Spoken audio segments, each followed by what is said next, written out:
अस्सलामुअलैकुम। आज हम चना दाल कुरकुरी बनाने जा रहे हैं, नमकीन। तो सबसे पहले 1 पाव चना दाल ले लेंगे। इसको धो के भिगो दें पूरी रात के लिए या 12 घंटों के लिए। इसको 1 से 2 पानी पहले धो लेंगे अच्छी तरह से ताकि मिट्टी निकल जाए। तो अब हम इसको ओवरनाइट के लिए भिगो के छोड़ देंगे ताकि हमारी दाल जो है वो नरम हो जाए। तो अब हमारी दाल को पूरी रात भिगे हुए हो चुका है, तो जो पहला पानी हमने रखा था वो फेंक देंगे और 1 गिलास पानी मज़ीद डाल के इसको चूल्हे पे चढ़ा देंगे। इससे जो है वो हमारी नमकीन बहुत अच्छी सी बनेगी और फूली फूली सी बनेगी, अंदर से जो है वो खस्ता होगी।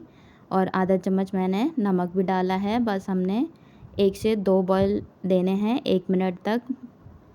ज़्यादा देर नहीं पकाना है, बस 1 मिनट तक पानी में बॉयल आ जाए तो फिर इसको निकाल लेंगे। देखिए मैंने 1 मिनट तक इसके अंदर बॉयल दे दिया है।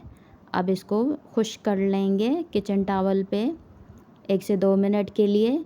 तो दूसरी साइड पे हम मसाले देख लेते हैं।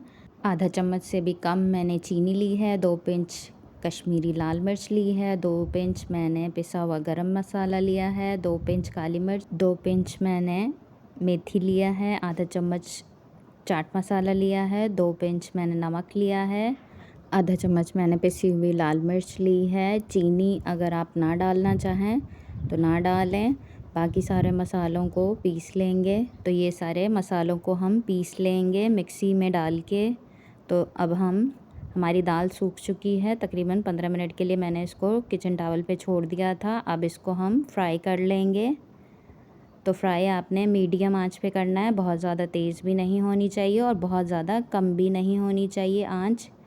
तो अब देख लें, इसको चलाते चलाते इसको मिक्स करते हुए हम फ्राई कर लेंगे। फ्राई 2 से 3 मिनट लग जाएंगे और इसके अंदर बबल्स आना बंद हो जाएंगे। शुरू में बबल्स आएंगे, फिर जब ये फ्राई हो जाएगी तो इसके अंदर देखें बबल्स अब नहीं आ रहे। तो अब सारी को हम निकाल लेंगे। तो जो हमने मसाला रखा था उसको मैंने पीस लिया है। तो आप चाहें तो इसके अंदर चीनी ना भी डालें, लेकिन ये खट्टा मीठा सा अच्छा सा मसाला हमारा तैयार होगा। तो मैंने इसको अच्छे तरह से पीस लिया है। जो हमने दाल को फ्राई करके रखा है उसके अंदर 1 चम्मच मिक्स कर लेंगे हस्बे ज़रूरत, या जितना आप पसंद करते हों। तो मैं उस हिसाब से डाल रही हूँ। आपके यहाँ मसाला ज़्यादा खाया जाता हो तो आप ज़्यादा डाल सकते हैं, लेकिन 1 चम्मच इसके अंदर बहुत रहेगा। तो देखिए माशाल्लाह परफ़ेक्ट हमारी कुरकुरी बनके तैयार है। मैं आपको इसका साउंड सुना देती हूँ। तो मेरी ट्रिक से आपने एक दफ़ा लाज़मी ट्राई करना है और मुझे ज़रूर बताइएगा आपको मेरी वीडियोस कैसी लगती हैं। और अगर आपको मेरी वीडियो अच्छी लगती हैं तो मेरे चैनल को प्लीज़ सब्सक्राइब कर दें, बेल आइकन दबा दें ताकि मेरी आने वाली वीडियो आपको मिल जाए। तो मेरी वीडियोस देखने के लिए बहुत बहुत शुक्रिया आपका। जज़ाकल्लाह।